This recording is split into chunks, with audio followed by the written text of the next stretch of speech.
How do you feel about shadowy enemy teaser silhouettes? Because Bleach has opinions. If you've caught my multiple references to upcoming sexual perversions within Bleach and were looking forward to the moment when all the vague implications cemented themselves in concrete examples as gross as American politics, then your anticipation is about to be rewarded. Right about...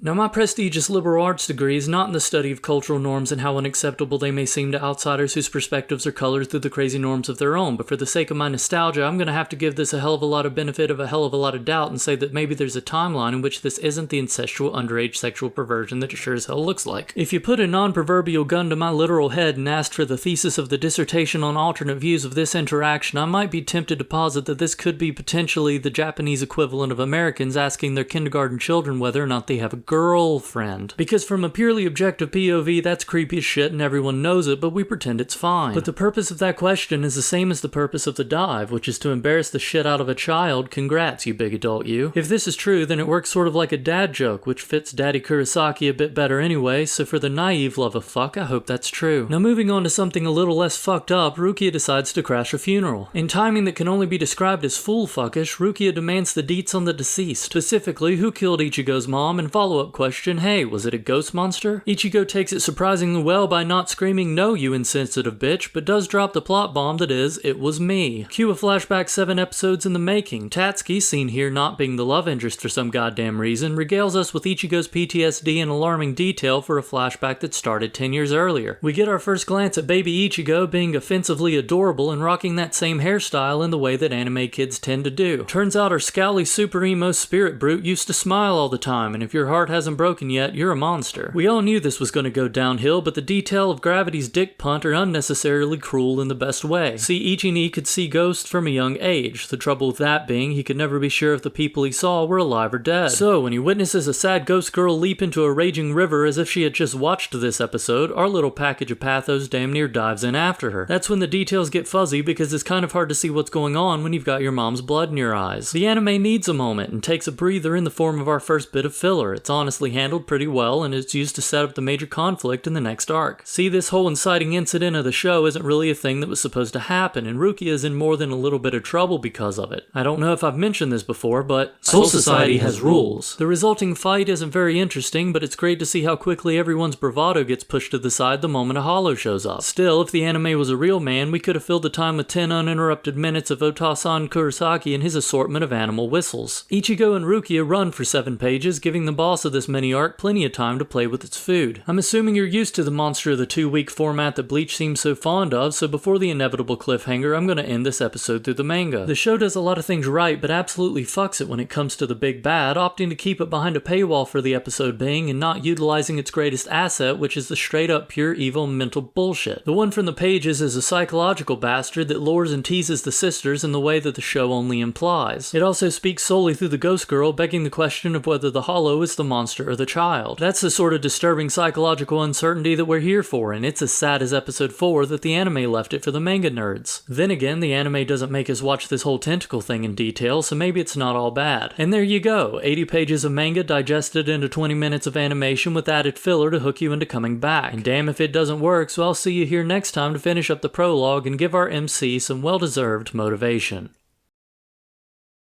You wouldn't steal a like. You wouldn't download a subscribe.